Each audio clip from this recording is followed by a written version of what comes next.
আসসালামু আলাইকুম।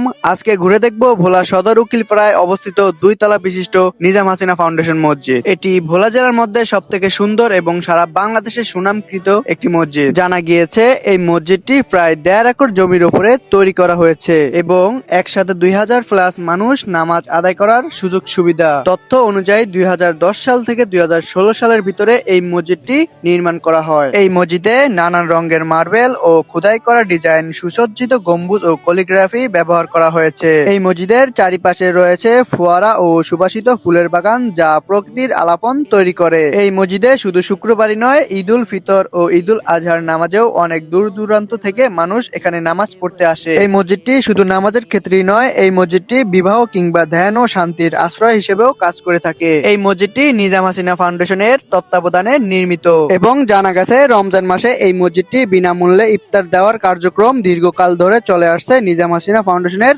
উদ্যোগে। এই মসজিদের 4 কোণে 4টি মিনারা রয়েছে। প্রধান মিনারার উচ্চতা প্রায় 90 ফুট। এই মসজিদের 2 পাশে রয়েছে 2টি বড় বড় অজুখানা, যেখানে বেশ কিছু মানুষ একসাথে অজু করতে পারবে। আরো দেখা যাচ্ছে খোদাই করা আরবিক ক্যালিগ্রাফি মসজিদের দেয়ালে ও প্রবেশ পথে শোভা পাচ্ছে। এই মসজিদে মোটা দেয়াল থাকার কারণে বাইরের শব্দ ভিতরে আসা অসম্ভব এবং রাতে মসজিদটি লাইটিং এর মাধ্যমে আলোকিত হয়ে ওঠে। দূর থেকে দেখা যায় মিনারাগুলো জ্বলজ্বলে করছে। এই মসজিদটি কতটুকু সুন্দর এবং কত আধুনিকতায় তৈরি করা হয়েছে সেটা ভিডিওর মাধ্যমে যতটুকু পেরেছি ফুটিয়ে তুলেছি। বাস্তবতা না আসলে বুঝতেই পারবেন না এই মসজিদটি আসলেই কতটা সুন্দর। আজকের ভিডিওটি কেমন লেগেছে অবশ্যই কমেন্টের মাধ্যমে জানাবেন এবং ভোলা জেলায় যদি কখনো আসেন তাহলে অবশ্যই এই নিজাম হাসিনা ফাউন্ডেশন মসজিদ ঘুরে দেখবেন। আজকের জন্য এখান থেকেই বিদায় নিচ্ছি। দেখা হবে পরবর্তী কোনো ভিডিওতে। ততক্ষণ ভালো থাকবেন, সুস্থ থাকবেন এবং নিজের পরিবারের খেয়াল রাখবেন এবং পারলে এই ভিডিওটি শেয়ার করে দিবেন। সবাইকে জানাই আল্লাহ হাফেজ।